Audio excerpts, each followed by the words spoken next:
Welcome to self-discoverywisdom.com, formerly known as Self-Discovery Media. On these podcasts, you're going to hear people who speak from the heart. They've taken the journey in life.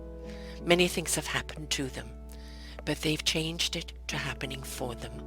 And in their strength, their courage, they've discovered their abilities and their wisdom, and they are now sharing it here with you. Do enjoy each show. We bring it to you with love and knowing that it's going to help you on your journey of life. Good morning, good afternoon, and good evening, everybody. Welcome back to another edition of Raising Our Gifted Children, right here on selfdiscoverywisdom.com. I'm your host, Sarah Troy, and my wonderful guest today is Yasmine Helwani, and we're going to be talking about children, one of my favorite subjects. And she says, if I could, I would, understanding the voice of behavior in the classroom. She says, as a teacher, I believe that every child deserves the opportunity to succeed in the classroom. But it has become increasingly clear to her that some of the students, particularly those with neurodivergence, were facing challenges with their behavior. It wasn't a matter of them being bad or difficult children. Rather, they simply lacked the tools and strategies they needed to navigate the emotions and interactions effectively. By implementing ABA strategies in the classroom, she's witnessed remarkable transformations. Students who once struggled with outbursts and meltdowns learned to regulate their emotions and communicate their needs more effectively. They gained confidence and independence, and their academic and social skills flourished. It's not just about managing their behavior, it's about empowering children to succeed in all aspects of their lives. And that's why she's proud to be both teacher and board certified behavior analyst at Childcare Services, where she can contribute to making a difference into the child and children's lives, and especially those with autism. Wonderful work, first and foremost. So thank you so much for coming here and for also doing the work that you're doing. I do believe that by investing in our children, we're investing in our future. They are our future leader. We see so much disconnect amongst society today, which I believe we can turn the clock back to the way we raise our children. And school systems are out of date with the way they address children, and especially with children that have any what I call differently abledness, because I don't like to put disability, that they're just differently abled and we need to communicate with them in a different way. But teachers aren't being trained, parents aren't being trained, medical system is not being trained, and so a lot of children are falling through the cracks. So thank you for doing what you're doing. First and foremost, Thank you and for welcome having to the me. show. Thank you so much for having me, Sarah. I'm really excited. Like yourself, this is a topic I really enjoy discussing. And I think there's a really big need of conversations like this just Mm. because of what we're seeing in the education system these days and how education has changed over time and what has not changed. So I think this is a really important conversation to have, and I'm really excited to be a part of it and be a part of your show. Thank you. Well, thank you for being willing to discuss it, because I know that it can be, a challenge for certain people. Um, I was talking about our Forgotten Children book, which I'm going to bring up now because, had I met you earlier, you would have been in it, but there's always book two. And our Forgotten Children is 15 chapters of people that have either raised children, have children with neurodivergency, or teachers, but people have worked with children and families, and it's all about how we've let them down. We've let the systems let them down. And that when you look at what our children are facing in the future, what are we doing to help them, face that future confidently, when we're still trying to teach them an out-of-date, archaic, teachings, and especially children that have any form of differently abledness, OCD, ADD, dyslexia, never mind autism, Down syndrome, um, what is it called? AD, disruptive behavior, which I will forget the initials on that. These are, ADHD? no, it's actually, I've got it in the book. I'm going to look it up quickly because one of our Oh. parents had it in the book here. And it's disruptive behavior. And it's one I'd never heard about before, people approached me about the book. And it's children that are just can't cope, have a great deal of meltdowns, get very, very angry. And kind of around 18, they can start, getting better at it. But they're just labeled as bad children, where really what it is, they cannot cope with what's in front of them. We need to give kids and parents a break, don't we? Yes, yes, we do. It's really it's really important that you brought that up because I've noticed in all of the students that I've been working with and all of my clients that I'm a BCBA for, one of the biggest issue that I see across the board is regulation and Mm, the ability to regulate emotions. That is just something that I see across the board. And I see oftentimes other teachers and parents getting very frustrated with them, rightfully so, not thinking about what, not understanding that this could possibly be something that they just don't know how to do. yes. And we need to provide the tools to give them so they know how to regulate their emotions. Exactly. So a whole different learning game, isn't it? It's actually disruptive mood dysregulation disorder. So I've got that. Right. Oh, and I'm dyslexic, so I always say things the wrong way round. So I'm glad we got that there. We're coming up with things with our children today that, I've interviewed an awful lot of people who have raised autistic children that were let down by the system and people who are autistic. And what I have found, particularly with many of the people I've interviewed who are autistic, is they're very focused and passionate about something. And they're very focused on the creativity of what they do. They're very selective of the people they have around them. And they like to keep things on a nice, harmonious equilibrium and don't like kind of the static that you can get from either crowds or other people of negative energies. In a way, they're actually a great example of how we should live. Is focus in on something we're passionate about. Be choosy of who's you're around. Make sure you're of the same vibe tribe, right? Mhm. And don't tolerate people that want to be negative around you. So, I think they're a great beacon of an example to many in many ways. I completely agree. And I just think, seeing those behaviors, society considers that abnormal, right? Mm, And they look at behaviors like that and they say that's not normal. And once a person has the diagnosis, yes. of autism or anything, they tend to kind of put them in a box with Yes. society that limits their potentials and capabilities, and everyone looks at them differently. And it could affect their, future of getting a job or going to the colleges that they want to go to just because they have that diagnosis. But I tend to kind of take a step back when I'm working with these kids and I'm like, what is normal? What does Yes, normal exactly. mean? If this Um, dysfunction in the world is normal, who wants it? Yes. What exactly does normal mean? So that's kind of something I tend to do when I see a behavior that um, I a behavior in question or behavior that might be not in the, that other people might not be doing, or things that I haven't really seen too often. And I kind of have to take a step back and I'm like, you know what, let me try this out. Let me get into Yes. their world and let me let me see what it's all about. And Yeah. I think that's the difference where again, society tends to put them in this box and it limits their capabilities, limits their potential. People look at them differently Mm, um, because of that word yes. normal. Yes. Which again, what is normal? And quite honestly, as I said, looking at society today, if this is the norm, we've really got to change the dial on that because we're seeing a bunch of very angry, disconnected, disharmonious people, and that is not should be the norm in any way. And again, I have a grandson with Down syndrome, and he's 11 months now. And what I've noticed is that when he's upset, he cries, right? Hungry, this, that, etc. He cries. Once that's done, it's done.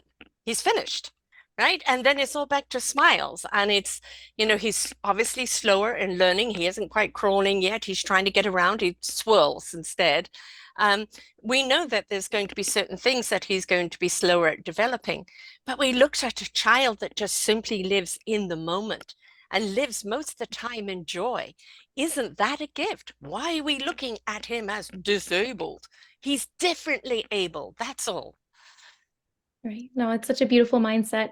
And I just think, again, it's like looking at every behavior is a form of communication. Yes. And, looking at the crying and eh, it's it's their way of telling us something, Mm, every behavior. And that's what being a behavior analyst has really taught me, even with my special education students, having that experience has really shaped my understanding of behavior and why kids communicate the way they do. But, there's a point where I had to shift my mindset to take a step back. And, when a kid is crying or having a tantrum or getting upset, I kind of have to take a minute, think about what is the why? Why Yeah. could they be doing this? Are they hungry? Mm. Could it be medically induced? Should it be something that is in the environment? It could be any one of those things, but um, just kind of taking a step back and saying why instead of being reactive and Yes. responding in that moment. And that's, again, what society tends to do. And it's like instinct, I guess, where we're just taught to just be reactive and jump in and just immediately get involved, or instead of taking a step back and just thinking about why this could be happening. Yeah. There was a great Facebook posting today that somebody took a picture of a father just standing there, hands crossed, while his 2-year-old is on the ground having a complete meltdown. And like it's just saying, it's okay, it'll be over soon. And you cannot reprimand a child or do anything with a child in that time. Okay, obviously, if it's maybe in a public place, in the theater or something, take them out. But it's that child needs to spend that. And for you to interrupt and punish them or yell at them is only going to exacerbate it even more, right? Because they're in a meltdown because they don't know how to cope with what's going on. Yes, exactly. And I've seen, many times where I'm at the grocery store or I'm at the mall and I see a kid having a meltdown and on the floor, and everyone is just staring at them and staring at the Yes. parents and looking at the parent like they are terrible. Yeah, judgment, And judgment, yes, judgment. Yes, yeah. exactly. And it's, there's probably so much more going on than we could ever know. That child could be having a really hard time accepting maybe denied access or something, and the environment could have triggered them. And again, it's important to take a step back and think of the why instead of jumping to conclusions and being judgmental, and, just being more okay with seeing that and watching that happen instead of being so judgmental and, a lot of like judgment towards the parents, and that's Yeah. not fair. How about ask the parent, can I do anything for you? Can I Yes. help you with your groceries while you're dealing with your child? Or just, Yeah. a pat on the back, I'm there. Is there anything I can do? Yeah. It's just supportive. Why we Yes. immediately go to, condemning instead of being supportive? What is it about our nature that steps into judgment instead of compassion? Right. And, oftentimes with my BCBA clients, a lot of parents tell me that they don't even want to take their kids to the grocery store or take them on outings, take them to birthday parties because of the fear of embarrassment, the Mm. fear of judgment from other people. And that's not fair either. No, it isn't. The thing about a child that when it has a meltdown, we have meltdowns. We have them. And the one thing we've got to remember with our children, no matter what any challenges they may have, they're sponges. They're going to absorb everything they see around them. And I remember having an animal behaviorist on, and he said, if your dog is playing up, chewing things up, it's not the dog, it's they're picking up the anxiety from you. And the dog is reacting out because it doesn't know what to do with that anxiety. That goes the same for children. If we're Right. uptight or anxious, they're picking it up. Subliminally, they're taking it on that they've caused it, right? Yes. If a parent is going to divorce, the first thing the children thinks it's their fault, right? And because they don't know any better. So we Right. have to be very conscious of our own verbiage, our own actions, and make sure that if whatever these children are sponging off us is that it's something that's healthy for the child.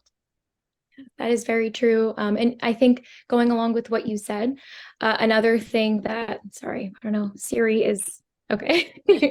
um, Another thing going along with what you said is oftentimes people assume that children who are non-speaking or don't have the same amount of language that we do don't understand. And Mm, there's this big assumption that that's true when reality is I have worked with many children who are non-speaking or yes. pre-verbal and learning how to talk, who understand exactly what's going on, are very aware of my emotions and everyone else's emotions, and feed off of our energy as well.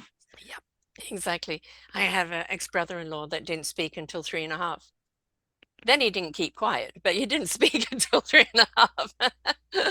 And who knows why, and it doesn't mean there's anything wrong. It's just like they'll speak like it's like potty training. They'll potty train when they're ready. You can't Right. bribe them with this. I know many people just do it cold turkey and go through, everything. But it's like at some point the child's got to decide to want to do it themselves. And it's not just about the choice of the potty training, but it's about giving them a choice, right? Not shaming them because they're still in diapers at 3, but giving them a choice that they want to do this and you encourage that, but not forcing them to do something before they're ready and feeling they don't have a voice. Right. Because then we're just setting them up for failure. Yeah, exactly.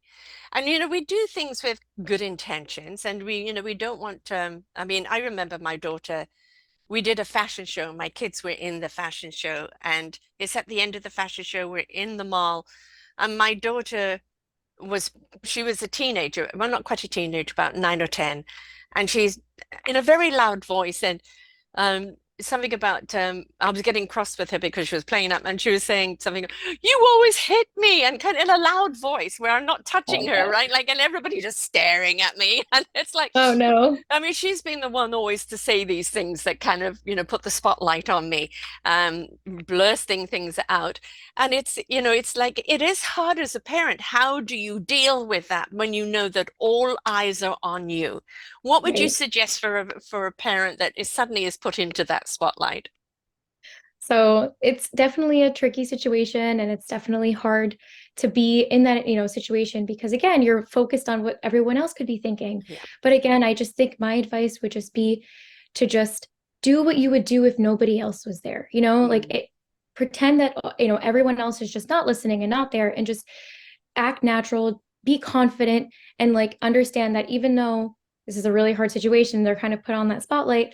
I would just kind of continue as what they would be doing, and then I would just if somebody asks, right, in your situation, if somebody if Yeah. somebody heard your daughter say Yes. something about you hitting them, that's kind of a tricky situation. I would just say, we're having a hard time. That's if it's somebody's ever questioning you about it, and that's something that I would just be honest Yeah. about. Yeah. We're having a hard time. This is not really true. We're just very emotional right now, and just kind of speaking along in that sense. But there's no shame in it. It happens. Yes. No, I remember once somebody knocking on my door at 9:30 at night. We're from Child Services. We've come to interview your children. I said, no, you haven't, not at 9:30 at night. What is Wow. this all about? And they said, there's been a complaint about your children screaming. I said, they're 2.5 and 1 and a bit. And they chase each other around screaming. And so they asked me some questions, and I refused to have them wake up my children, a perfect stranger, wake my children up and ask them Yeah. questions. Absolutely not. And then they asked me who my doctor was, and she said, when did you last see her? And I said 2 days ago, and they said, case closed. And I go, why suddenly case closed when you've been putting me through the ringer here? And it's because she was one of the leading advocates against child abuse. And so if there was any, she would have reported it. It turned out the guys downstairs were single and they hear the kids screaming and they automatically assume that we're beating them. Now, on one side, I'm glad that there was a checkup because there are children that get beaten up. But Yeah. on the other side is maybe knock on the door yourself and assess things before you go to that Right. extreme, right? Because then you're putting the parent on the spot. And I think it's very difficult for some parents when they fear all this outside thing. It's the same when they go to school and they maybe even give their anxiety to their child. Now, you're going to behave today, aren't you? Don't you do this? Don't you do that? And then the child goes into the classroom already on eggshells. Yeah. No, it's very true. Yeah. And oftentimes I've seen, unfortunately, I'm a special education teacher, and I've seen a lot of other teachers, always give parents negative feedback. Oh, Mm, he did this today. He did that today. He was screaming. He was crying. They would call home during the day. And I've worked with a lot of parents who truly get anxious whenever they get a yeah, call from the school yes, for that reason. yes. And that's not fair. It's not Yeah. fair on either the child or the person. And you've chosen this field of special ed. And I think that all teachers, when they're going through it, should be taught how Yes. to, have navigational skills of dealing with any children that aren't Right. quote, quote, normal, because it is so mainstream today. We Right. have children that are deaf, children that are blind, children that are this and that. Why can't they be a part of the mainstream? We want them to integrate and feel normal and not, oh, they have to go to a specialty school because they're different, right? And It Well, when also, I was growing up, this is part of the reason, everything you're saying is so true. When I was growing up, I've always wondered why certain kids would be in one completely different part of the school, yeah, completely segregated in a sense from everyone else. And I was always wondering why those kids were alone and yeah, always by themselves, always had, more teachers. And I mm, just never understood it. And I never even really saw them.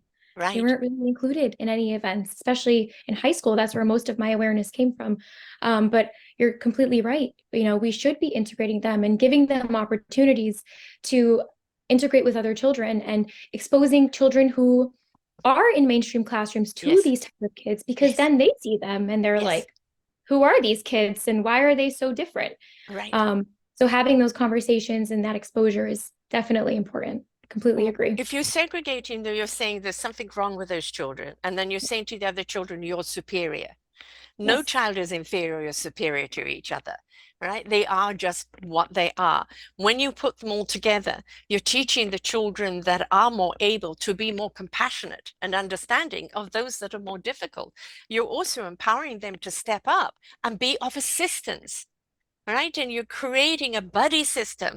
Now, that is something that then goes with them for the rest of their lives. Exactly. And right now in today's society, we have such a big problem with bullying and a Mm, lot of kids not wanting to come to school, specifically kids who are neurodivergent. And mm, a part of that is because of lack of exposure, lack of opportunities to integrate. And I just think as a special ed teacher, I do teach a special ed class. One of the things that I make a priority is at least 1 or 2 times a month, we will integrate with another third grade class, a gen ed third grade class, and we will do a project with them. We'll do an activity, we'll do a lesson, just so again, they're getting that mm. exposure. Because something more needs to be done outside of specials, because, Yeah, yes, kids, a lot of times, schools will justify the, segregation in a sense by um, having, integrating only during specials like gym and art and subjects like that. However, I feel like that's not enough, no, and it's I not enough agree. opportunity to have that Mm, social interaction. So I try my best to give it as much as possible. And I think, that's something every school district should ensure. integrate. Oh, got a little freeze here. She'll be back.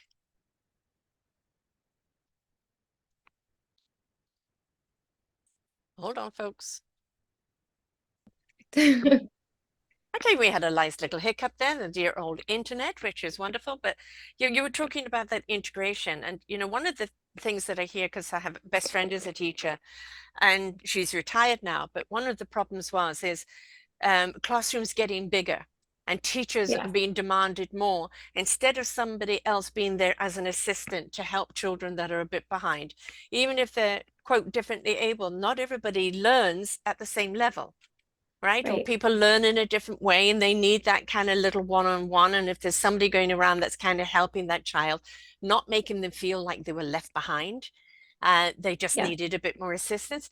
But we're always cutting budgets to the school system. And it's like you're cutting your nose off despite your face.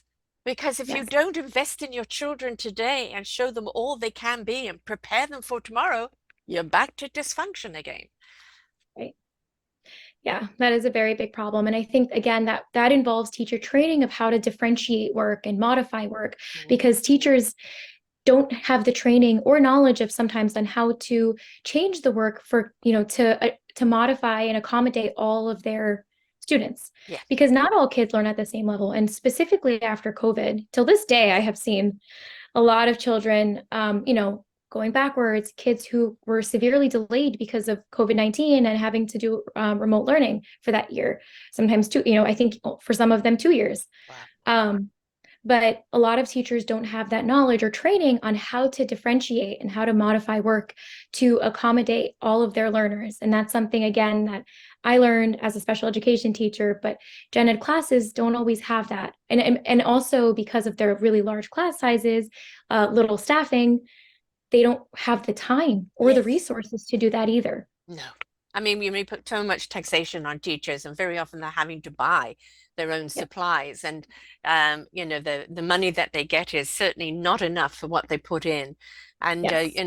it's just so short-sighted. You'll spend quadro millions on putting in a new president or supporting a new wall. How about supporting your children, from the ground up, from conception up, and Right. really show families and children that you really do believe in them because they are your future.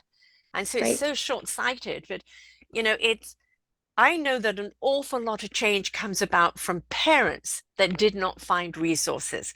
And the parents band together, they create associations, they demand government does something to bring about the change. And a lot of changes come around from those roots. How is it for teachers? Because you don't want to be ostracized, you don't want to be picked on, but Right. do teachers feel safe enough to come together and say, this is how we see it needs to change, and this is what we're pushing for change. Hear us. We're the ones on the front, right? We're on the Yeah. front lines. Are you doing it? Do you feel safe doing it? And is anyone listening? No. No, it's hard. It's a very, especially because I'm still pretty new, this is Mm, my fourth year teaching. I definitely don't feel comfortable, you know, reaching out. I feel comfortable within my own building and my own mm, administration, but it's a harder conversation to have with people who are above, yeah. and people who really do make the big changes. And it is a hard conversation. There's times where I do feel supported, and there are times where I don't feel supported. I don't feel like I always have the resources. Mm, Um, and again, I just think it's due to lack of staffing, lack of support. mm, There's just so many factors that contribute to it, which is why we have this teacher shortage, and not a yes. lot of people want Yes. to be teachers anymore, and a lot of people are leaving the education field. And there was a time where I just didn't understand it. I'm like, Yeah. how are we, having this big teacher shortage? But then, like, when I started working more and seeing more and gaining more experience, I could understand. Yeah, exactly. Having had three children, and I was a volunteer in the school system. So either in attendance or various other ways, or reading or whatever the case was. And, teachers would say, without parents, support, it would be so much harder. And, as parents, yes, we don't just hand our kids over and forget it, right? It is like, what do the teachers need from us that we can give to support them? Because I've literally seen a teacher running down the street crying because it was all too much. All right. And I don't blame her. I mean, I've had um, those days. yeah. And everybody has a limit, right? Everybody has a limit to what you can take. And if you don't feel supported, and I always feel like the wind is against you, and then how are you able to give your best to these children? Right. No, I completely agree. And like I said, there are days where I feel, there's just a lot now that is expected of us where, Mm, at the same time, we have to submit all of our lesson plans. We have to also we have to create our lesson plans. We have to prepare for our lessons. And on top of that, we're doing other things. Like we have to write IEPs for special education teachers. We have meetings throughout the day. I'm part of a couple committees. So there's just so many things that just add up. And mm. sometimes I'm just like, it is all too much. Yes. And Yes. yes. And then Yeah. you get burnout, and then you're not there for the children, and then we're back into that vicious cycle again. And Right. what I don't get is, in today, where there is so much information a click away, where there's so much evidence of overload or strain, or so much evidence of autistic or any other children with these differently abledness, of how productive they are, how creative they are, how much they contribute to society in their way. That all that evidence is definitely there. And then it's, why are the politicians not seeing it? Why is the school board not seeing it? Is it that really we're looking at generations that should be kind of retiring because they're still seeing things from when they were in school?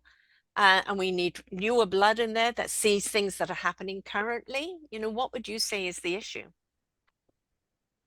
It's really hard to say, to say because there's just so many factors. And Mm, again, I just think it goes back to people, who maybe don't fully understand or fully aware of what's really happening because they're not in the classrooms, and right. lack of exposure, and people are complaining, but there's not a lot of insight onto what's really going on and why teachers are feeling the way they do. Right. I mean, and I remember during COVID interviewing a doctor, and she said, I have signed more death certificates in this last few months than I have in my entire career. And she said, you're going to see an exodus of doctors and nurses at the end of this because they're burnt out. And a lot of other people, seeing the way they were treated, also go, I don't want to go into that profession, or they go into private because it's more supportive. And we're seeing this across the board right now. I'm a baby boomer. We're seeing my generation retire. And one of the problems is we don't see enough people stepping into their shoes. Nurses, doctors, Yes. teachers, anybody that's on those lines of service. And that is because of the lack of support, the lack of Right. understanding what they need. And we need to really address this, because otherwise we're going to have our forgotten children, and there'll be forgotten teachers too if we don't hurry up and do something about it. Yes. And I feel like, again, the biggest factor, from what I've seen just within my experience, a lot of teachers are just struggling with the behaviors Yeah. and are struggling with how to handle kids with specific behaviors, or not knowing what to do, not feeling like they just, there's one kid that's just giving them a hard time every day and they just don't know how to teach and how to get their job done. And I just feel like that's the biggest factor right now. Yeah. Where a lot of teachers, feel like they need to leave because they just don't know how to handle it and Yeah. what to do, yes, and how to move on from it. And in what you need is maybe not a teacher, but behavioral specialists in the Yeah. school, Yes. on And the we do on the board. have, But yes. are they then going around? Do you as a teacher, can you Yeah. go to that behavior and say, I'm having a hard time, can you come and give me some help? Do So they it float? specifically in my district, we have that. They offer it to us. But in other districts, I do think, they Mm, might lack that. And a lot mm, of times too, there's not behavior analysts. mm, There's a staffing issue where there yeah. is not enough of them either.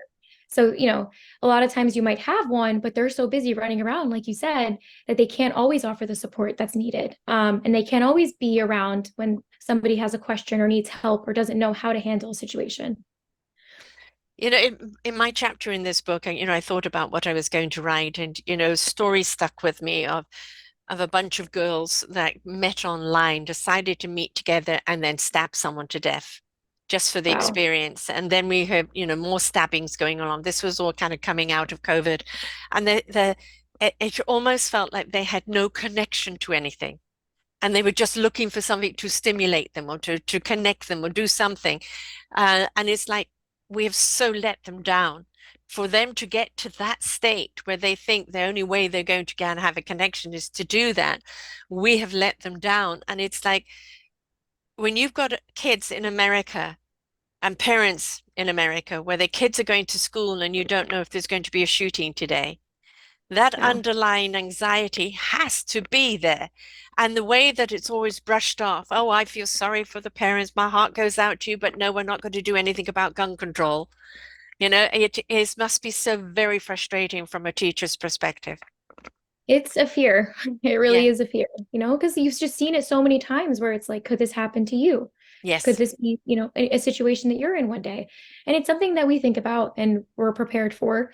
But it's just, it's scary that this is what it's come to and Yeah. not what it's supposed to be. I mean, you've got enough stresses on your plate, never mind, that. And then I'm sure many teachers are looking, especially at older kids with behavioral things, could they be, what's going on with them? Do they have access to guns? And then everybody's jumping, on that instead of just like teaching the kid, or kind of, Right. so there's all those other added pressures, especially in America. I And, do think a large component of that, though, is also making it an emphasis in the school districts to talk about social emotional learning and yes. teaching those coping skills. Like you said, those group of girls that came together Mhm. with a gun, that's just so, I think somewhere along the lines, we were lacking those social emotional teaching Yes. skills and we don't know how to express our emotions. And that's something that we need to make more of an emphasis on across I the board. completely agree. I mean, look, the generation that my kids went through, cell phones were just becoming no texting, no online, none of that stuff, right? Now kids are living on their goddamn phones. The emoji, everything Yeah, has become emoji talk. And it's there isn't even a sentence in there. And because there's no depth to anything, no depth to conversation, no depth to connection, they're constantly right. chasing something. And then you've got, as you said, cyberbullying. I've done quite a few shows on that, where, kids have literally committed suicide because of the cyberbullying, or somebody taking a picture of them and sending it out. And that kind of behavior is, um, it's deranged, but why has it got to that level where kids feel it's okay to do that? And yes, we can look at the parents. Yes, we can look at the school system. But I think what we have to do is look at society as a whole. And we're Yes. telling these kids they're only popular and they're only valid if they've got so many likes or they put a stupid TikTok out making them sensational. And we're telling them that's the value of them instead of the Right. value of truly who they are from the inside out. Yeah, no, exactly. And they're lacking that. They're Yeah. lacking that emotion, that empathy. And I've seen it, I've seen how it was when I grew up. And, I'm still young. I wasn't part of like the big social media phase, um, but now how it is nowadays where even my own students come in with phones and they all, and it's all TikTok and they're Mm. making TikTok videos and who can get the most views. And, I go to Sephora now to grab some beauty products and I see like 10-year-olds there Yeah. and they've just invaded them. And this is what we're teaching society, that we need makeup. We need all of Yeah. this to look There's beautiful. We something need social wrong with media you. to, Hmm. yes, Hmm. Hmm. exactly. Yeah, and that is so far from it. I mean, the big, we talk about this virtually in every show that what I call societal's expectations. If we're trying to live up to societal's expectations, which are so fickle and empty, then we are always going to be feeling lack because there's no Yes, substance in it. Your self-value, your self-love is all from the inside out. It's, right. you can get approval for something that you've done, that's wonderful, but it's who you are as a person that you need to concentrate on. And if we're teaching our kids that the only validation of who they are is on the outside, then we are losing that depth of children. And I imagine it will get harder and harder to teach kids like that. Exactly. And you just brought me back to something that, when I was in college, there was this documentary that I watched that really stuck with me. And it was about a family of a girl with Down syndrome and how, when she was born, the parents wanted to do cosmetic surgery to change her features, to make it look like she didn't have Down syndrome.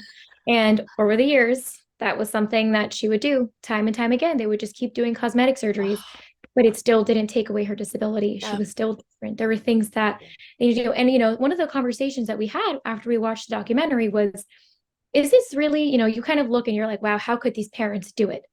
But it was a conversation of, do you blame the parents? Because this is what society has taught that in Yeah. order for their child to be successful, in order for their child Mm, to have a job, to have a successful future, they can't, their child cannot look like they have a disability. And I had empathy. I ended this conversation with my professor with empathy towards the parents because this is just what society has become, yes. that they feel they need to do this. Yeah, I've actually, this is interesting. I've interviewed so many people on different disabilities, autism, et cetera, et cetera, et cetera. But it's always hard for me to get somebody with, they have the Down syndrome child. And it's I don't know why, because when we look at these children, they are such joy. They're so present in the moment. Yes, some of them may have some physical problems and some of them may have, different things that you have to deal with. But there's a wonderful show coming out of, I think it's either New Zealand or Australia, called Down with Love. And it's Oh, children with Down syndrome falling in love and dating. And it's so adorable. oh, It's so wonderful. It's a wonderful thing to watch.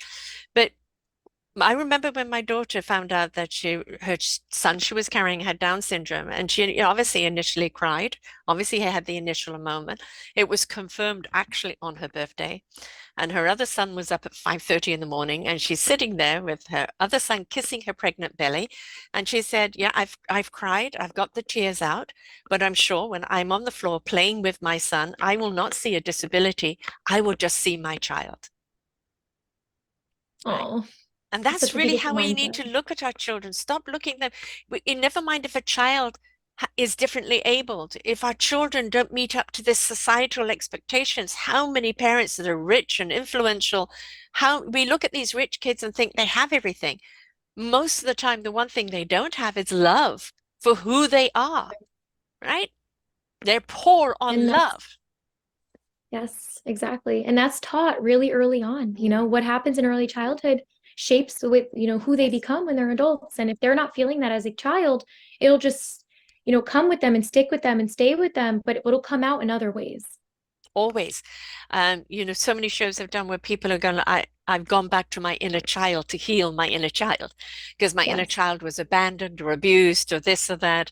And, that inner child in there is still looking for approval. Do you love me? Do you love me? And we need to go back to our inner child and say, yes, I love you. I love you for who you are. And there's a beautiful word that I use all the time that I came across a few years ago, or flawsome. Every single one of us has a flaw, or it's kind of what makes us who we are. But the Japanese have a saying when you break something, they put it back together, say a bowl, they put it back together with gold. I say, if you put yourself back together with love, put the bowl back together with self-love, then fill that cup, that bowl with love and let it run over. And that sometimes our flaw, our idiosyncrasies, our little things that some people look at imperfect is what makes us perfectly who we are. exactly. Exactly. That's very well said. And I think, again, this should be taught in schools, and we need to put this big emphasis on social emotional learning and loving who we are Yeah. and why we love who we are and what we love about ourselves. And that's just something that we all need to do better at. And I reflect on myself too as a teacher. Like, how can I, Hmm. make this more of an emphasis? How can I be better at this? How can I express the social emotional learning more? How can I teach it better? Um, but it is very, very important that we make it more of a priority in our education system. I know that, I buy the kids books like crazy and they've been reading since they were in the womb. So, for books are very important. And what I love about children's books, especially today, is we're reading in them, the children are comprehending them at whatever level they're at. But parents are Yes. getting a reminder. Parents are getting a reset or a redirect into, something that perhaps they've forgotten along the way. And I think it's really, really, read to your children. Please read, read, read to your children and teach them the love of storytelling and the love of books because there's so much for them there. But there's so much for you as you're reading the child. Yes. You're right. It serves as a reminder. I actually never really thought of it that way. Hmm. Like there's a book my kids had, I'll Love You Forever.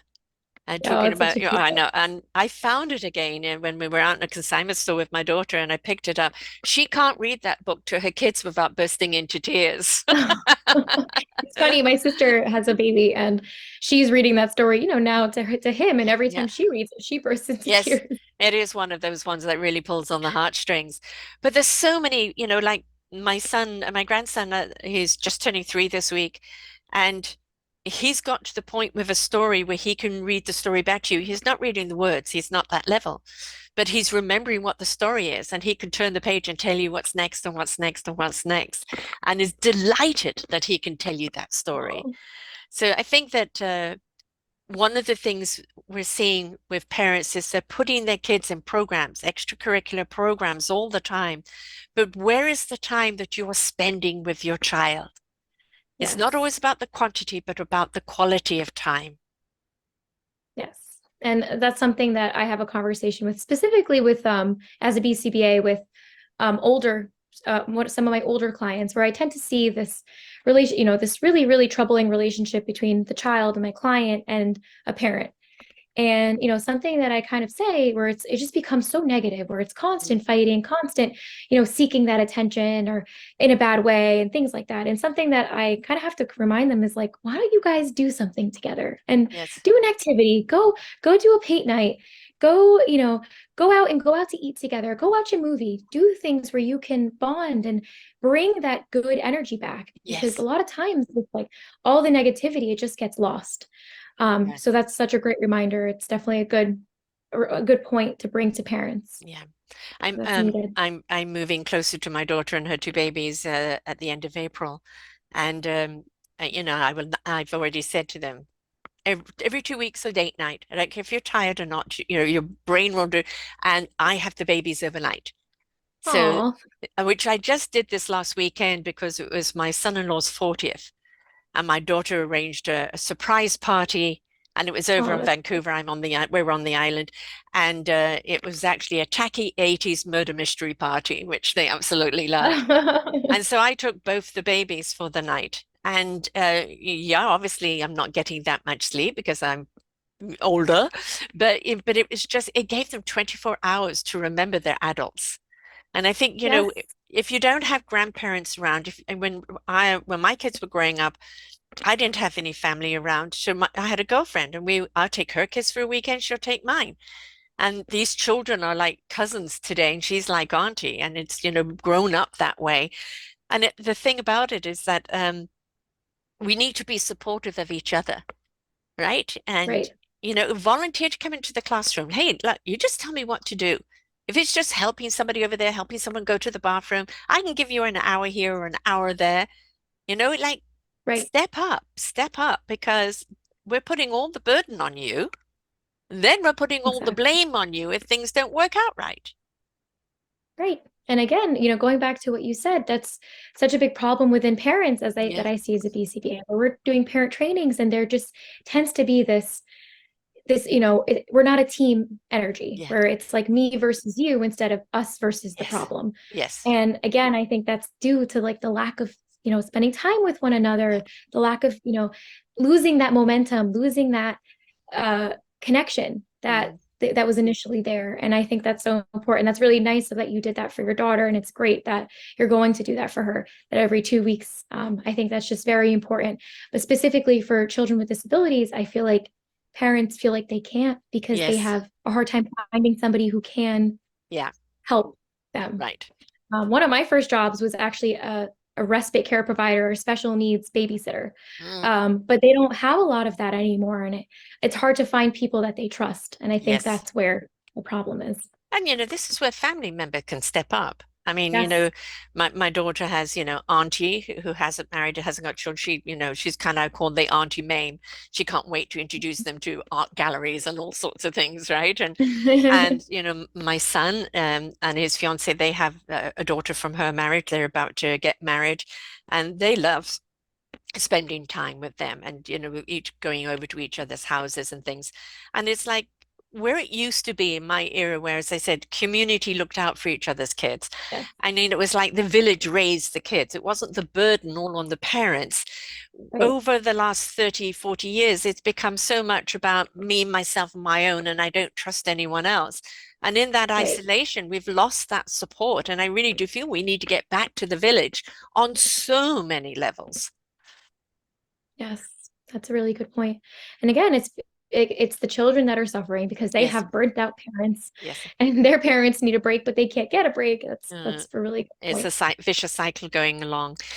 As I said, the reason for putting out this book, and it's book one of the thing is that, and I called it Our Forgotten Children, because we're forgetting what they need. We're forgetting to look at them as those gifted children. I don't care what obstacle they have. We all have challenges. Every single one of us has something we have to deal with in life. Theirs is just more obvious, which means in some ways we have learned to be more directional on how to help them. But then if you have a child that's had trauma, or a child that's got problems at home with the parents, and that isn't evident because she doesn't have differently abledness, she's just dealing with something. Where does that child go? How does someone help that child? Exactly. That's a really, really good point. And that's where I think that's such an important message to really bring to attention. And Mm. I'm really excited to read your book now. I'm really excited. No, Um, I'm very proud of it, as you may notice, and I'm unapologetic in promoting it. All the money but proceeds that's go to, important. well, and all the money raised from it goes to, each one of them has an organization they support that either support children or families. And so the money goes to that, to support them. But it's mostly to bring about awareness, that if so many people just say, I was unaware of that. Well, now you're aware, now you can care. Right? Yes. Now you Don't can brush do it under the something. rug. You now know.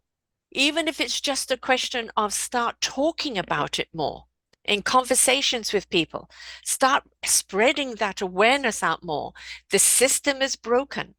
We need to get behind the people that need the support to change the system. We're letting our Right. children down. And know that we're in an era that so many children are graduating without being able to read or write, right? Yes. And then where's the job force for them? I mean, where I have one of the women in here is a foster parent. And I remember her giving me the statistics that in the jail system, 70% of the people in there were foster children. Wow. That isn't a reflection on the children. That is on the reflection on the system that's let them down. We've got to stop throwing our kids away. We've got to stop disabling our parents. We really have got to pour money into communities, into families, into support, into the children. You put the money and the emphasis on that, we are going to see thriving abundance in the years to come. Yes. It's Yes. And you're making short-sighted, isn't parents it? aware of what's available to them and the resources that they can have and what they can do when they are struggling or if their child has a behavior that they can't manage. And Yeah. that's just such an important message. Most parents, when something happens, even if they just have a child that's withdrawn or something's going on in the family, they don't know how to reach their children. It's that paralyzation of not knowing what to do, not knowing how to get information, not knowing whom to speak with. And you think, but we have an information abundance here, a Yes. few clicks away. But the trouble is, what's the URL? Yeah. Yes. And oftentimes, kids will go undiagnosed or Mm, they'll, have they'll be going through these, struggles and challenges, not knowing what's going on because the parent doesn't know what to do or how to take a step forward, or is even embarrassed and yes. humiliated to step up and say that I think that there's something going on with my child. In my time period, I had chronic asthma and eczema from the age of 2, so I was hospitalized a lot, missed a great deal of schooling because when I got asthma, I got bronchitis, and I'd be weeks off school. And I remember going back to school one day, and they thought I was a new girl because I'd been gone so long. But Wow. and then I only found out I was dyslexic, not 100%, but definitely dyslexic enough at the age of 21. And I Oh, remember wow. it was, let's just hope she makes a good marriage. She'll never amount to anything, right? Because I left school at 16 with probably maybe a grade 8 if I was lucky, right? So it, I was one of those kind of forgotten children because I didn't learn the way it was being taught. But that didn't mean I was unintelligent. It just meant I wasn't an academic. Such an important message. And we need to teach the way they learn. Mhm. And that's where I feel like we're struggling. And not every child is going to be academic, but that doesn't mean Yes. they're not creative and they're not intelligent. They just use their intelligence in a different way. We need to recognize that, don't we? Yes, exactly. It's funny you say that. One of my clients is non-speaking, and it was funny. It was not funny, but there was like we were sitting downstairs and the picture frame just plopped down and it started swinging back and forth, and he was saying tick tock, and I just kind of started thinking about it, like, wow, this child took the swinging of the picture frame and made a connection to a clock. And that is just something that I just really opened my eyes, because in Mm. my head, I'm like, I did not think that Yeah. he was able to make that connection, but he did. And that was just something that I didn't even make a connection for. So you're right. It doesn't Yes. always have to be academic, but accepting them in their creative ways and Mhm. accepting who they are and allowing them to be the person that they are. You've got America's Got Talent, and there is the wonderful kid, Cody, who's blind and with autism, but when he gets to a piano, I mean, Yes. absolutely incredible. And then he started writing his own songs. And then, Yeah. like, when he's not playing, he's a goofy kid, laughing away. But put him in front of the piano and he transforms completely. And this is what I say with a lot of autistic children is that they're so utterly gifted in certain areas. And that gives them Yes. confidence to kind of embrace other things that they can do. So I think if we could look Right. at all of our children as not being disabilitied, but just differently abled and feed that abledness and don't emphasize that they can't do it that way. Try and understand the way they are comprehending it and help them that way. Yes. Well, there's this quote that I have it on my desk. I have it everywhere because it's something that resonates with me so much in my teaching. And it's, if the flower does not bloom, you fix the environment in which the flower is in, not the flower itself. And that's Exactly. something that I have to read time and time again to just refresh and remind myself that when one of my students or clients are struggling, I have to keep finding different ways of trying to make it work instead of just giving up and just letting it go, or just not thinking that the child is able to. Because, I have to try to find different ways to try to get the child to learn instead of, and it's something that it's always resonated with me. Very much so. You're going to like the first chapter, Michael Gaffin Stone. She's all about behavioral patterns.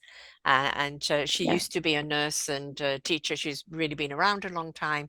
And that is her thing there, of that every behavior is an indication of something. Every behavior can be changed if you know what's Yes. causing the root problem, right? You've always got to go Yes. down to the root. And very often, a behavior is frustration because they don't know how to articulate or don't know how to understand or don't or feel that they shouldn't be there. And so we're so quick to blame the surface without looking at the root cause. So you're right, let's look at the soil, not the flower. Don't blame the flower, let's look at the soil. And I think it's going to be a long time before we see this system change. And as with everything, unfortunately, very often things have to completely crash and burn for the phoenix to rise. And I think that the educational system, in many countries is going that way. And at some point, it's then Yeah. going to take somebody really innovative to say, scratch it, let's take what does work, let's look at what we can make work, and let's look at it in a different way. Exactly. No, it's exactly what we need to do. And part of being a BCBA, something that we're always taught to do is to shift our mindset. Yeah. Instead of losing patience right away, maybe we're looking at the why, and we're Yeah. trying to figure out what is causing this, why this is happening. And then we pinpoint the reason. So we talk about what the function of the behavior is. We try to figure out what is causing this, and we try to really, really look deep into what the issue is. And one of the resources that we actually shared is an ABC data chart, and that's kind of what we use to track behaviors and try to find patterns. Or maybe, Johnny is having every night Johnny has a tantrum or is headbanging at a certain time. Maybe there's a reason for that. Maybe there's something in the room that's upsetting him. Maybe his stomach is bothering him. So trying to find patterns and then responding differently, Yes. changing our behavior to accommodate them and redirecting their behavior into something else, or trying to give them the toolbox on how to cope with what they're dealing with. Exactly. How can you help them until you understand what they're going through? And very often they Exactly. just cannot articulate it. Considered normal or not normal children, they have a problem with trying to say where the owie is. And we have to really kind of pull back the layers and look at the root cause. And it could be, I mean, I live with a 90-year-old who is still remembering she had polio. So 4 years she was in hospital with polio. And instead of teaching her in Wow. hospital, she was thrown back into the school system.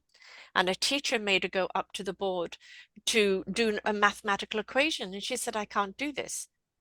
And of Oh. course you can do it. She said, no, I don't know what to do. What are you, an imbecile? Right? And like that, Oh. she'd been 4 years out of school. Of course she didn't know. You hadn't taught her.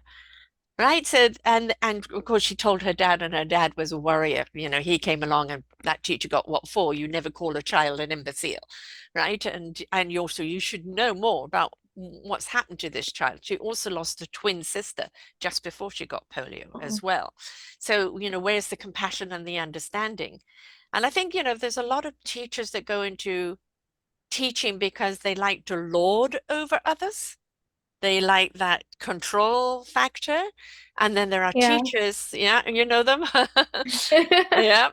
And then there are teachers that go in there that want to discover, the children, discover, let them be that flower that blossoms, right? And if I think it's like a very good question to ask as a teacher, why am I in it?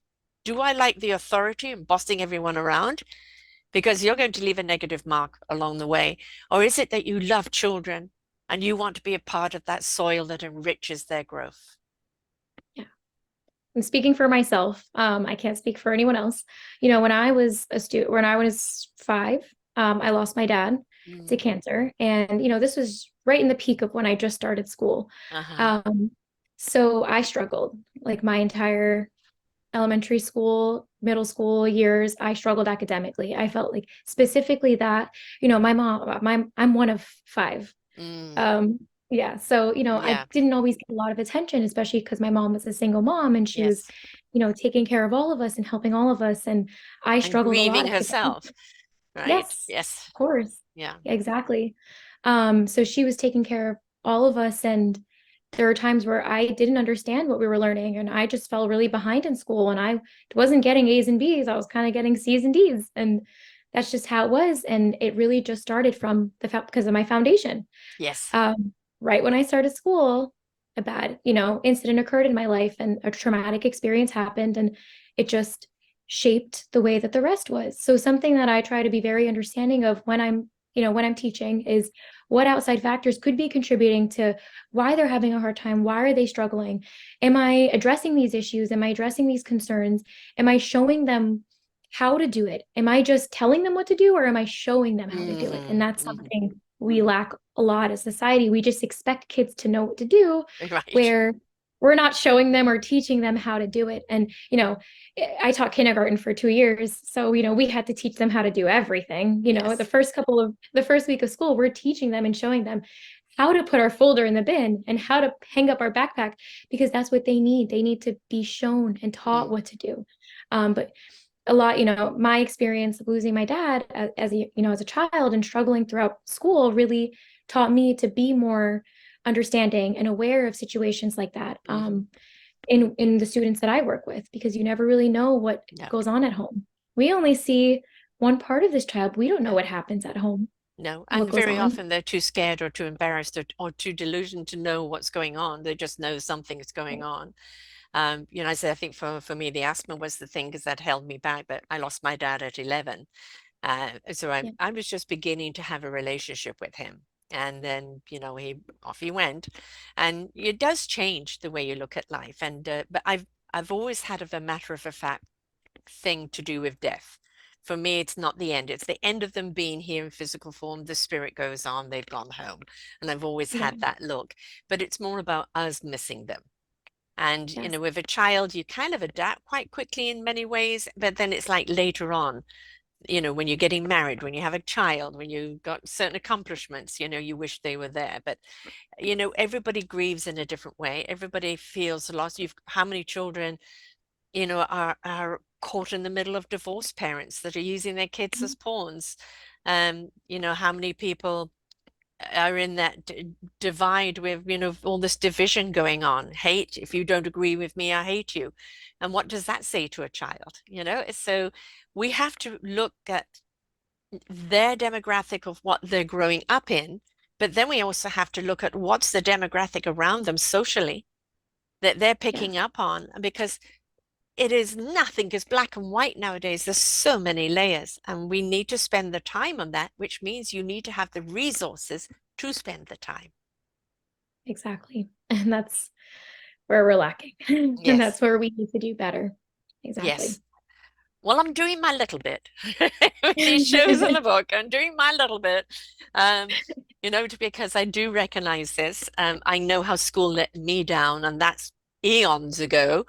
And I know what I can see with the children today. And it just you go to a restaurant and the family is all on their phone, nobody's talking to each other. Have a Yes.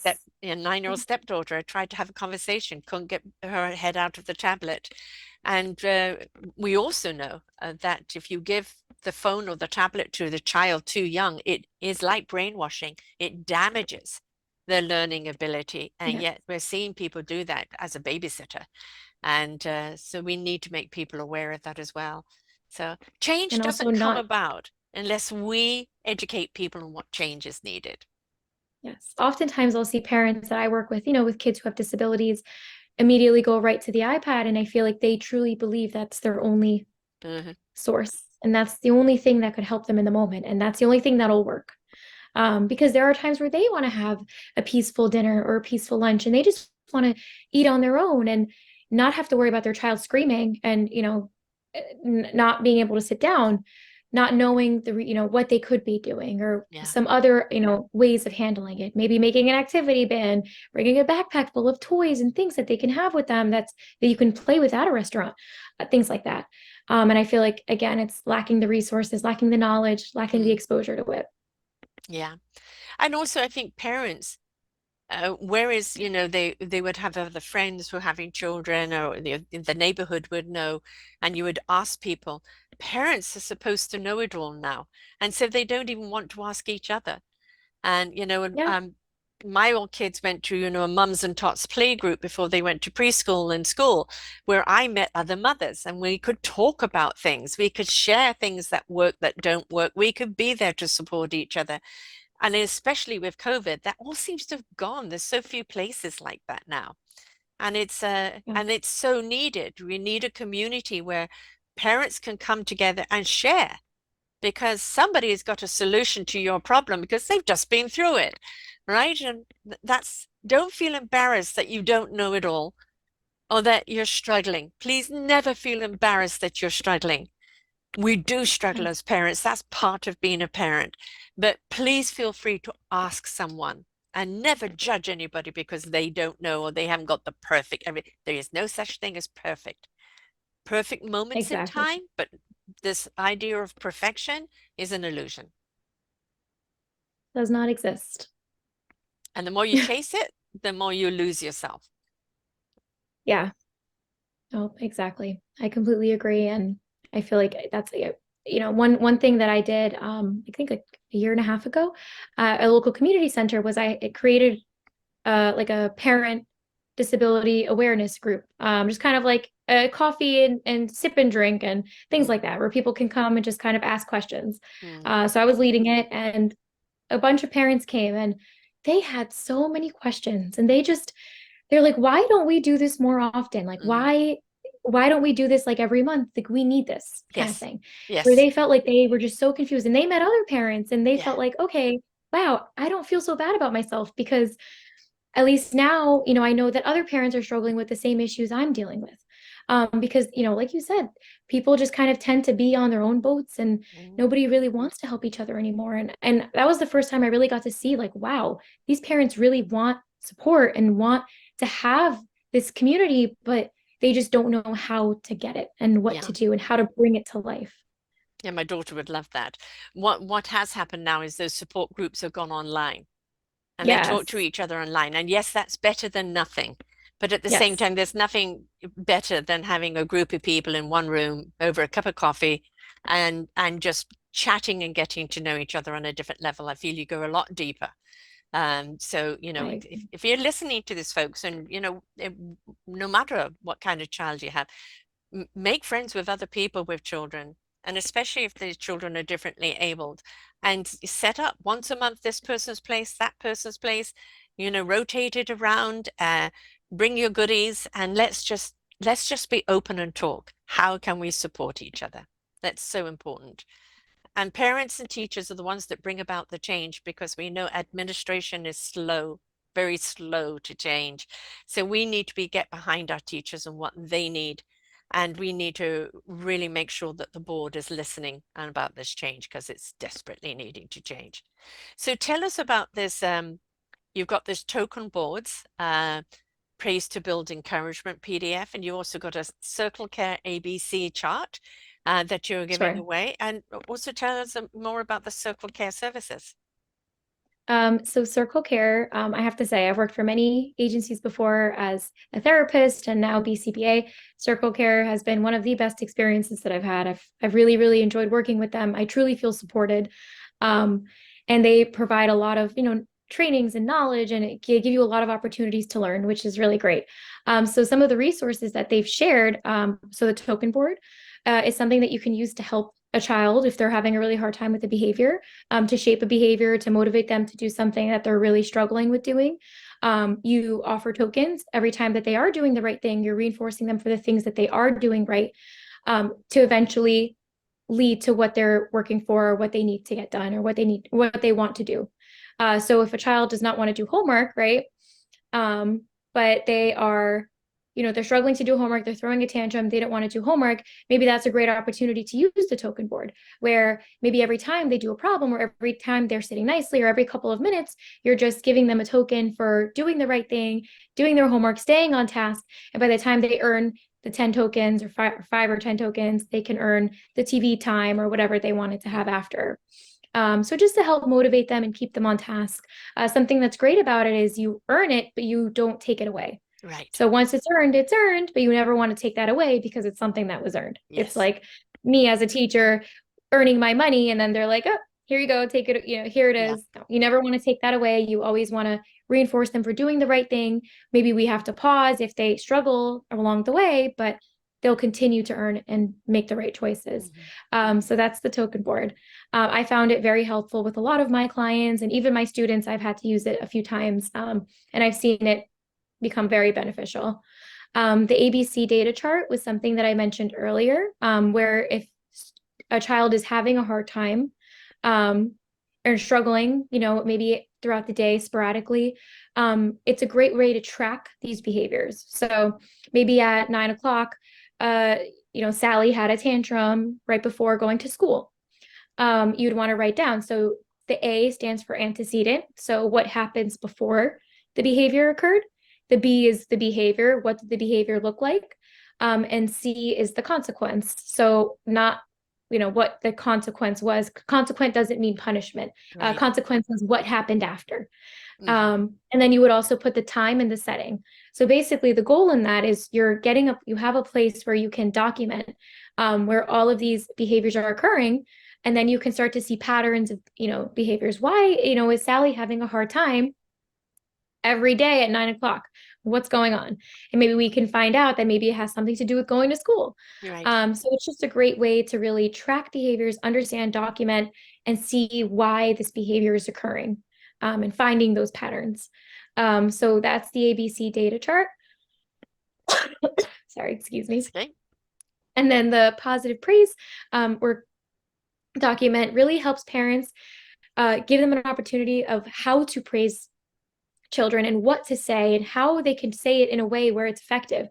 Sometimes just saying good job and not looking at them when they do something right, or they're trying, they're excited to show them something, which I've seen a lot, doesn't do it. And it's not enough for kids. So this document really shows parents some different ways of giving positive praise where, being very detailed and direct. So instead of saying nice job, you can Mm-hmm. say, I like the way that you're doing this, or I like how you sat and you cleaned up all by yourself. Really great job. Adding detail, giving support, telling them what they did right, and Yes. adding the detail in what they did right instead of just saying good job. And also looking at them and giving them that acknowledgement and giving them that encouragement, and giving that positive praise, because if they're not getting that, then they're going to want to seek attention in ways that we don't really want it. Exactly. It's an incentive, So isn't it? yes. Yeah. So we always want to give them incentives, something that they want to do because they're getting the right reaction from us. Exactly. Um, We want to show them that this is what we want, and show them that this is the behavior we're looking for. And we want to encourage them to keep doing it. mhm. I know that, my grandson's at that age where he likes to push buttons, right, and get Yeah. a raise. And so what he gets from grandma is the hairy eyeball. Right. And he looks at me and he has to go to do it. And I just kind of give him the hair. It's like Nana's hairy eyeball. Because sometimes he'll try it and see what happens. And, it's rather like the tantrum. Actually, there's another thing that I read, which I thought was so cute. I loved this. A teacher gave a student um, who got 2% on their test, right? And gave them a smiley face. And somebody said, why do you give them a smiley face? They failed 98%. No, they succeeded 2%. And next time it might be 4 or 6. And it's like, it's the way we look at it. Do we treat them as a Yes. failure? Or we do look at them, you got 2 right. How many more can we get there?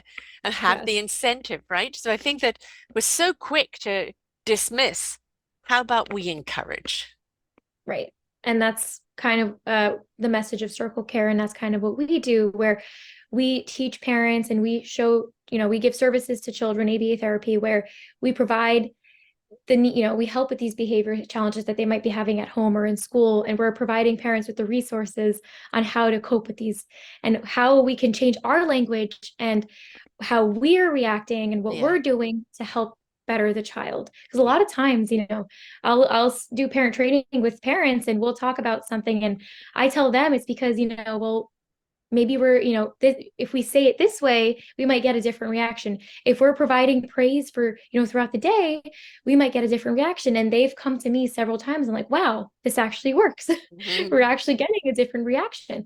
A lot of times parents just don't know. Yeah, And exactly. a lot of times it has to do with them adjusting their behavior. Yeah. So And just because, you get pregnant and you give birth to a child doesn't mean it comes with a manual.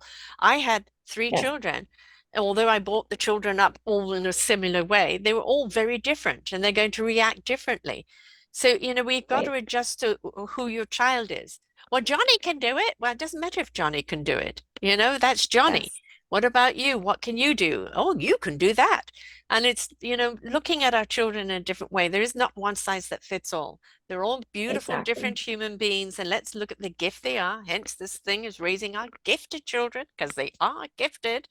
They're a gift to us, they're a gift to society, they're a gift to themselves. Let's nurture the gift.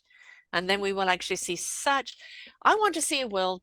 I don't know. I'm 69. I don't know if I'll see it in my lifetime, but I'd like to see a world on the way to where, love, compassion, and kindness is the rule and that hate, vengeance, opulence, and greed and power are things that are by the wayside. And I think we're slowly beginning to chip to that way where people more and more want to make the changes. We just need to encourage people and like Right. even teaching our children just simply to be kind, to be polite. Now, polite is like, hi, how are you today? Acknowledgement. A smile at somebody, acknowledgement. How are you? Acknowledgement. Right. And very often people are walking when nobody sees them, nobody feels them. And a little child saying, hi, how are you? Can make their day. You're teaching a Exactly. child compassion, you're feeding someone else. Little things we can teach our children, little things, and they will Yes. grow bigger and bigger and bigger over time. And a lot of times, just from what, my experience as a teacher, how I greet my students when they walk in shapes the rest of their day. Like if I Yes. come in and I'm like, how are we feeling today? It's so nice to see you. High five, hug. What do we need? It is such a different energy and it provides such like a great start to the day versus when I just let them walk in and just say good morning. Yeah. How we acknowledge them, how we appreciate them, and how we show them what they are and what they're worth and who Yes. they are is important. And it's funny, the kindness thing that you mentioned.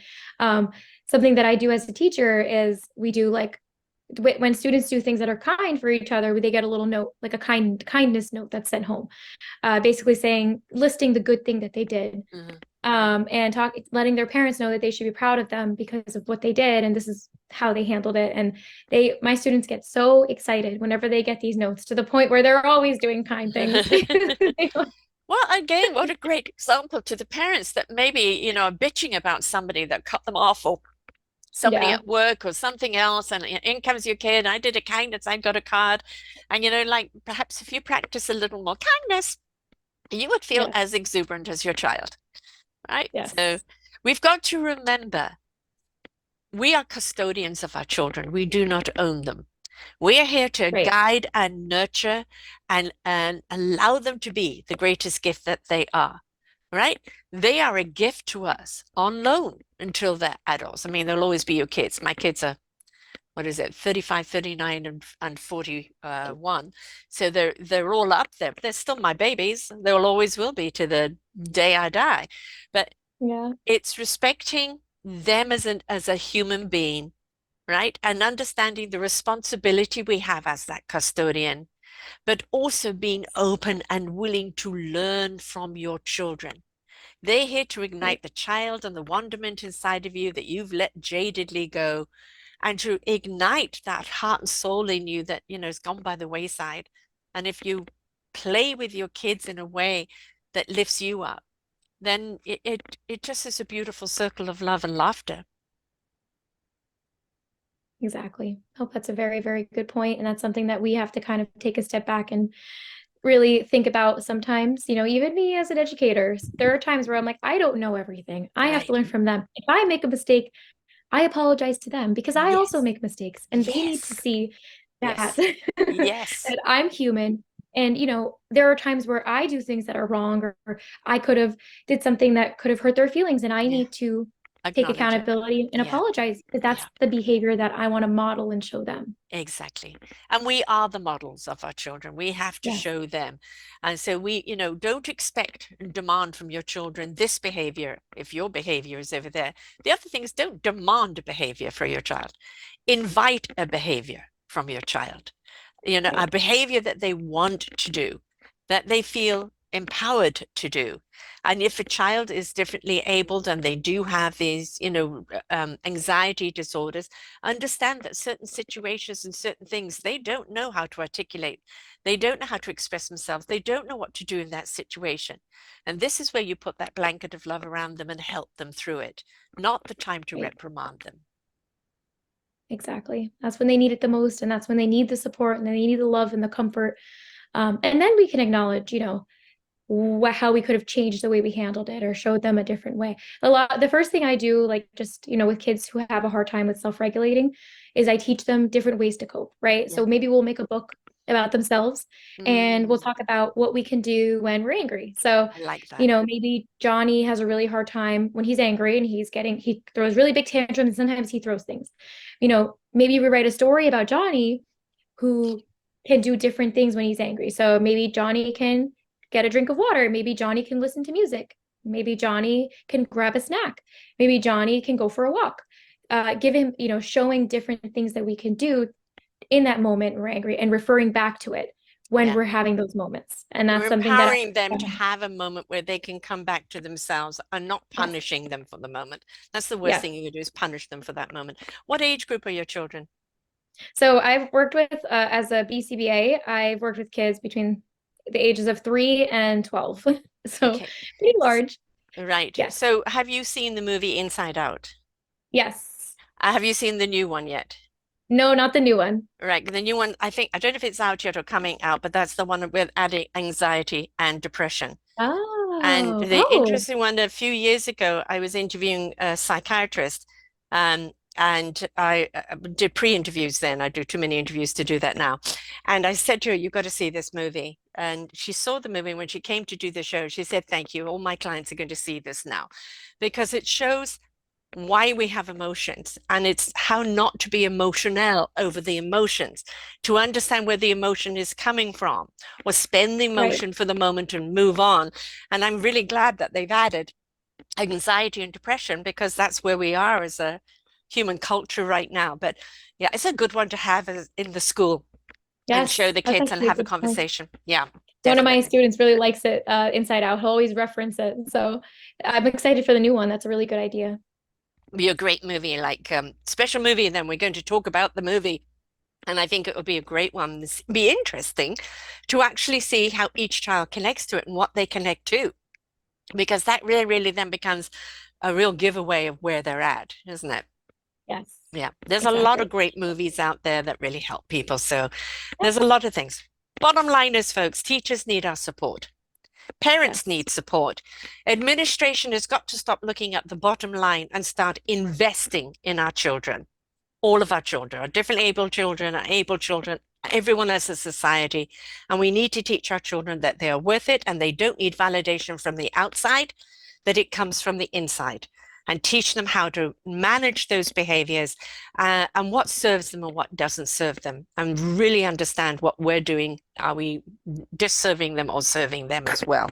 So all of this is very, very important. And thank you once again for taking the route that you've taken, because I know it's difficult, and I know it's challenging, and I know that many people have left it because of that. But thank you for taking yes. it, and long may you reign in this and bring about the changes. So, once again, the site and your social media that they can reach you at, Circlecareservices.com. and to get hold of Yes, you, you're on LinkedIn. yes. So Yasmine Helwani. so Circle Kill Services, LinkedIn, Facebook, and Instagram. Yes, And they can all yes, reach you there. And of course, the PDFs that you have given, the targeted praise to build encouragement and the token boards PDF, they're right here on the show page. So all you have to do is put in her lovely name, Yasmine, and then Helwani, and you will see all that she has to offer there. And thank you so much for being with us today. So much that we've learned, so much we still need to learn. But it's really, really important that we talk about this. So folks, I say have podcast parties, listen to the podcast, and then afterwards a glass of wine, talk about what each one of you got from it and expand the information, expand the conversation. Share this in schools, share this in associations. Please, it's not just to listen and go, that was nice. It's for you to share and expand, because when we expand, we change things that need to change. So thank you so much for being with us today. Oh, my pleasure, my pleasure. Come back anytime. Until next time, folks, remember the change that we seek is within us. Let us be the change that is needed in the world. Bye for now. We hope that you enjoyed the show.